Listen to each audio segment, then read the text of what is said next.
Comment se faire un réseau et comment se faire connaître pour débuter son activité, c'est ce que nous allons voir aujourd'hui.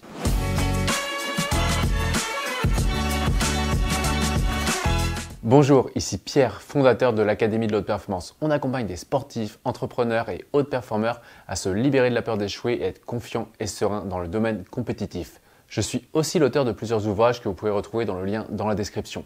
Et enfin, rappelez-vous que vous avez le droit à un entretien offert avec un membre de mon équipe. Donc là, aujourd'hui, on a Damien qui nous pose la question comment se faire un réseau et comment se faire connaître pour débuter son activité. Il y a plusieurs façons. Alors déjà, la première chose, c'est de faire vraiment très attention à tout ce qu'on peut voir passer sur Internet et sur les réseaux sociaux parce qu'on peut vite se faire, même si le mot est polarisé, mais se faire arnaquer par des business coachs qui n'ont jamais monté d'entreprise à part celle d'apprendre aux gens à vivre de leur activité.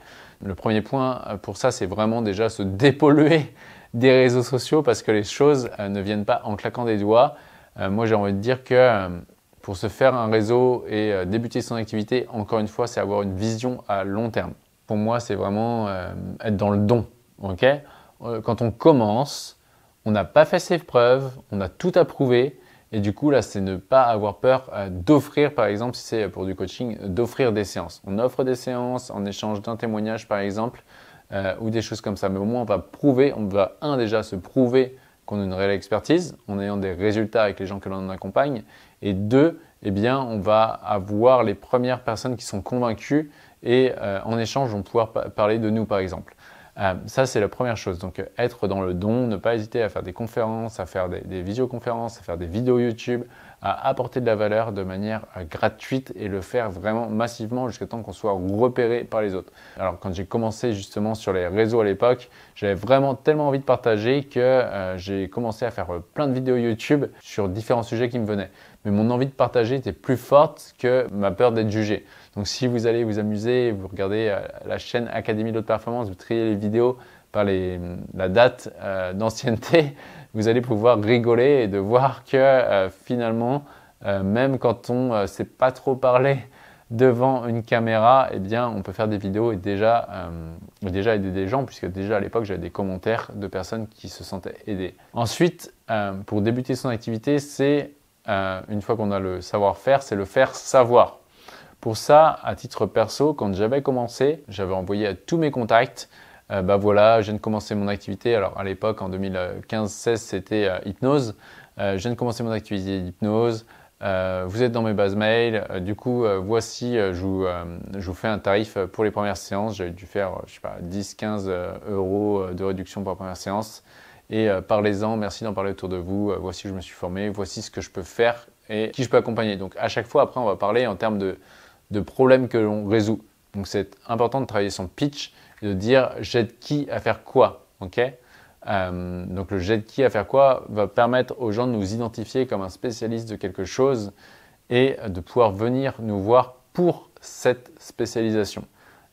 J'aime bien prendre l'exemple de la cible, c'est-à-dire que quand on veut parler à tout le monde, on parle à personne. Quand on a une cible et qu'on tire à l'arc, eh bien on va viser le centre de la cible et parfois on ira dans le centre de la cible, parfois on sera un petit peu à côté, mais au moins c'est assez clair, on parle, on a une direction qui est donnée. Moi j'avais monté une association et du coup cette association m'avait permis de faire des conférences, d'intervenir dans des lycées, d'intervenir à la radio également. Et donc en fait c'était aussi une opportunité pour moi de me faire connaître grâce à ça. Donc même si à la base je ne l'avais pas créé pour ça, ça m'avait attiré quand même beaucoup de gens. Donc je pense qu'il ne faut pas hésiter aussi à créer une association ou des choses comme ça qui nous inspirent et aller dans sa ville, dans sa commune, démarcher les personnes de la ville ou de la commune pour pouvoir organiser des conférences, de voir que finalement c'est toujours bien pour une petite commune d'avoir quelqu'un qui se forme dans une nouvelle compétence et de pouvoir partager autour de cette expertise-là. Et enfin, je dirais qu'il n'y a pas de règle. Il n'y a pas de règle. C'est-à-dire que si vous, demain, ce que vous aimez, c'est faire des vidéos, faites des vidéos. Si vous aimez Instagram et faire des stories sur Instagram, faites des stories sur Instagram. Si vous êtes plus réseau, n'hésitez pas à aller voir tous les commerçants de votre ville et de leur dire que vous êtes présent, les inviter à une conférence, les inviter à un déjeuner, peu importe. Mais bref, tout est possible. Il n'y a pas vraiment de règles par rapport à ça. Ce qui est important en tout cas, c'est de se centrer sur ce qu'on aime, d'éviter les je dois, il faut, de se centrer sur ce qu'on aime, de passer à l'action, de vite avoir du feedback de nos prospects potentiels ou de nos contacts potentiels Ensuite, forcément apporter de la valeur et être très bon dans ce qu'on fait. Ça, je pense que c'est peut-être même l'essentiel dans tout le fil rouge, c'est être excellent dans ce qu'on fait pour se construire une réputation. Moi, je sais que j'ai été très vigilant depuis le début à ma réputation, aujourd'hui à celle de l'Académie de l'Haute Performance, ce qui fait qu'on a ces résultats qui sont vraiment top et que la boule de neige grossit. Et donc, ça permet d'enchaîner sur le 5e point qui est de lancer le momentum. Le momentum, c'est quoi? C'est qu'au début, ça demande énormément d'énergie pour lancer la machine. Et après, jusqu'à un moment donné où il y a une inertie qui se met en place et de voir que c'est de plus en plus facile. Parce qu'une fois que le momentum se lance, forcément, après, il y aura peut-être plus de trésorerie. Qui dit plus de trésorerie, dit plus d'investissement, dit plus de collaborateurs. Et donc, petit à petit, la boule de neige se met en place. Un avion consomme le plus de carburant au décollage et à l'atterrissage, mais en phase de vol, c'est là où il en consomme le moins. Donc, les premières années, c'est tout simplement se dire, OK, je lance le momentum, et donc c'est OK de passer beaucoup de temps, d'énergie, de pensée, de finances, et de mettre toutes ces énergies-là au service d'un projet.